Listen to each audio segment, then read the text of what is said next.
Hello friends, welcome to Educational Insight. दोस्तों, अगर आप DElEd diploma in elementary education या बैचलर ऑफ एजुकेशन बीएड या मास्टर ऑफ एजुकेशन एमएड या किसी भी शिक्षक प्रशिक्षणशाला में नियोजित हैं, यानी आप प्रशिक्षु शिक्षक के तौर से शिक्षा विषयक डिग्री डिप्लोमा ले रहे हैं, तो ये वीडियो, ये इन्फॉर्मेशन, ये लेटेस्ट अपडेट्स आपके लिए बहुत ही ज़्यादा इम्पॉर्टेंट और इन्फॉर्मेटिव होने जा रहा है। दोस्तों, आज का जो टॉपिक है वो है अधिगम की विधियाँ, यानी मेथड्स ऑफ लर्निंग। और हम पूरी की पूरी बातें आपके साथ करेंगे, हिंदी में करेंगे। दोस्तों, अधिगम का तात्पर्य क्या है? अनुभव और प्रशिक्षण के फलस्वरूप व्यवहार में होने वाला परिवर्तन ही अधिगम है।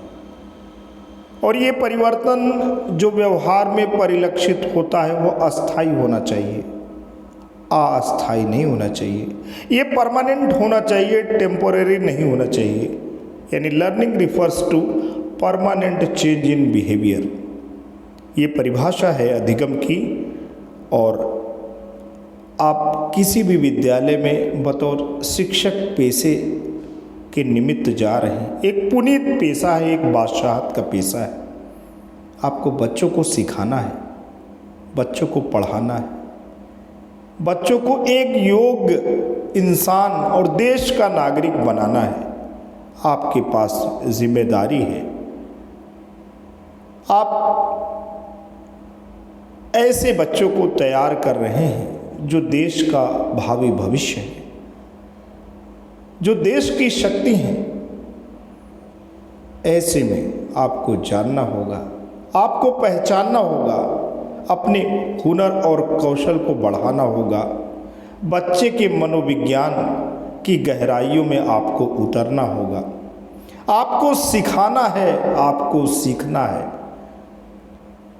और जब आप सिखाने जाते हैं तब आपको पता होना चाहिए कि हम सीखने की विधियां जानें, अधिगम के तरीके जानें।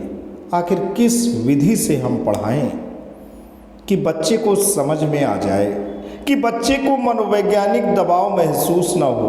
आखिर मनोविज्ञान का प्रयोग क्यों है?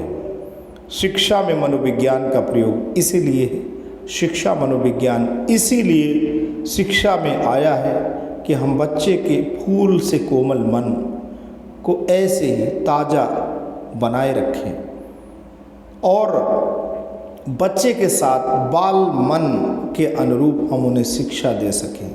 बच्चे की सक्रियता, उसके चंचलता को बिना घटाए कैसे हम उस सक्रियता और उस ऊर्जा को शिक्षा से कैसे जोड़ सकें, ये आपको अभिनव प्रयोग सीखने होंगे। अपने अंदर ये हुनर विकसित करना होगा। आइए हम बात करते हैं बिना देर किए कि अधिगम की विधियां क्या हों जो बड़ी कारगर हों। पहली बात तो हम करेंगे सीखने की विधि क्या है। सीखने की विधि का अर्थ, सीखने की विधि या अधिगम विधि से अभिप्राय उस प्रविधि से है जो किसी भी पाठ्य सामग्री को सीखने के लिए अपनाई जाती है। सीखने की विधि और इससे संबंधित कारक अधिगम को पर्याप्त रूप से प्रभावित करते हैं, क्योंकि सीखने की विधियां सिर्फ मानवीय अधिगम क्षेत्र में ही प्रयुक्त की जाती हैं। अतः इनकी प्रधान एवं विशिष्ट भूमिका मानवीय अधिगम के संबंध में ही है। मनोवैज्ञानिक अध्ययनों के आधार पर पता चलता है कि अलग अलग तरीके से सीखने के कार्यों में अलग अलग प्रकार की अधिगम या सीखने की विधियां प्रयोग में आती हैं। आइए हम बात करते हैं कुछ विशिष्ट विधियों की। पहले आपको बच्चे को सिखाना है तो अविराम तथा विराम विधि के बारे में आप जानिए। Massed method and spaced method. Massed का मतलब होता है a bunch, a collection of people, a collection of thing. Massed का मतलब होता है बंच, गुच्छा। और स्पेस्ड का मतलब होता है कि आप बिल्कुल वितरित कर रहे हैं। मास्ड का मतलब होता है संकलित कर रहे हैं और स्पेस्ड का मतलब होता है वितरित कर रहे हैं। तो ये अविराम तथा विराम विधि में है क्या? अविराम विधि सीखने की एक ऐसी विधि है जिसमें किसी पाठ्य सामग्री पाठ को सीखते समय किसी तरह का विश्राम नहीं दिया जाता और सीखने के लिए जो समय तय होता है व्यक्ति उसमें एक ही सत्र में अविराम लगातार कार्य करके सीखता रहता है। इसे संकलित विधि भी कहा जाता है। विराम विधि की अगर हम बात करें जिसे वितरित विधि भी कहते हैं, किसी पाठ्य सामग्री को विश्राम यानी आराम सहित तथा वितरित प्रयासों के द्वारा अलग अलग सत्रों में सीखा जाता है। यदि कोई व्यक्ति लगातार 2 घंटे तक बैठकर एक ही सत्र में अपना पाठ याद करता है और इस बीच विश्राम नहीं करता तो यह अविराम या संकलित विधि कही जाएगी। किंतु यदि उसे बिना विश्राम किए पढ़ने में थकान या ऊब महसूस हो तो वह विराम या वितरित विधि का सहारा ले सकता है। वह पहले 1 घंटा पढ़ सकता है और 15 मिनट विश्राम के बाद फिर 1 घंटा पढ़ सकता है। इस भांति विश्राम के साथ एक से ज़्यादा सत्रों में सीखने की विधि विराम विधि है।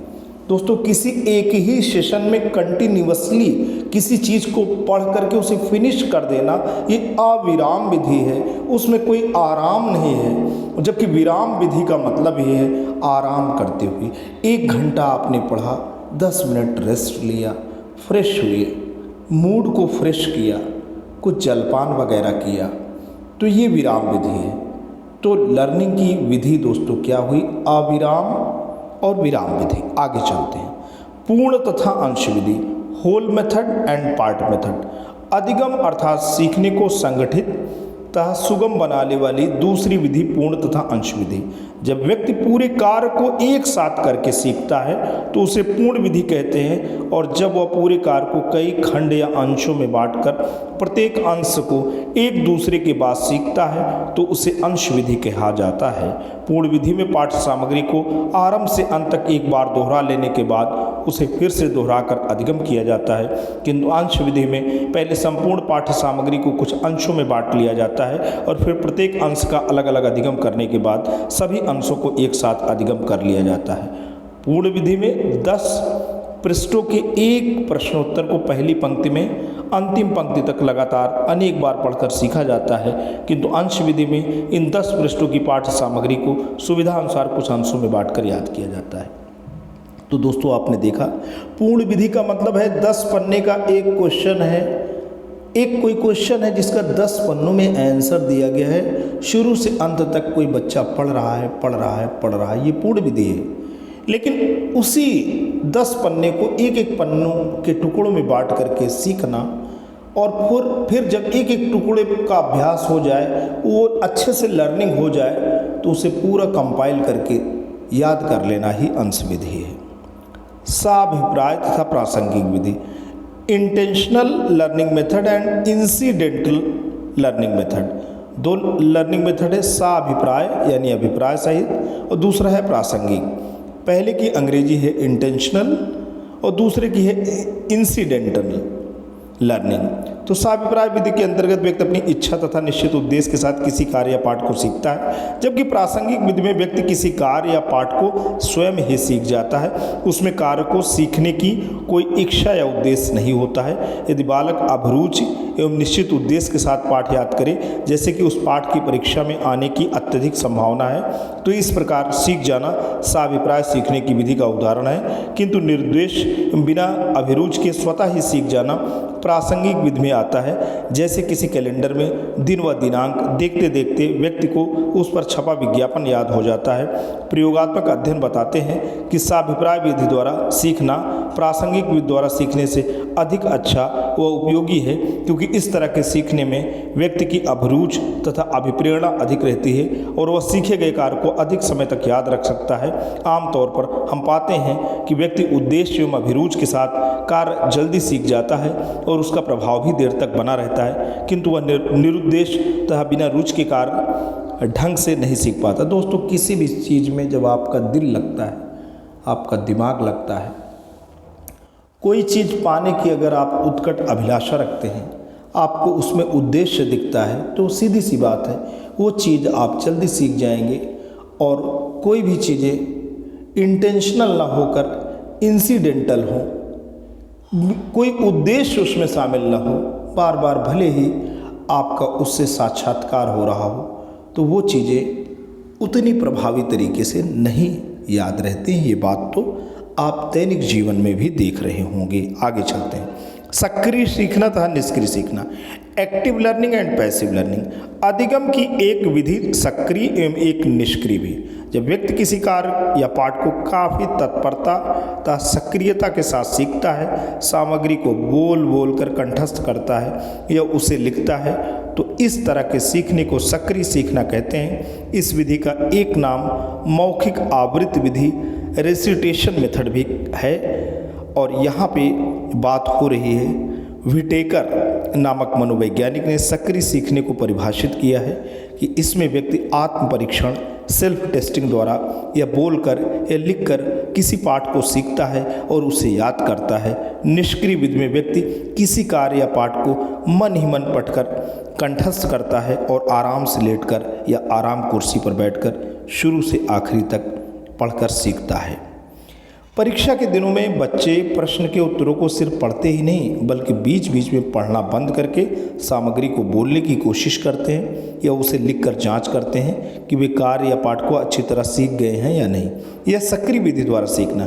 किंतु आमतौर पर जब बच्चे बिस्तर पर लेटकर या आराम कुर्सी पर बैठकर किसी प्रश्न का उत्तर पढ़कर सीखने का प्रयास करते हैं तो यह निष्क्रिय विधि द्वारा सीखने का उदाहरण है।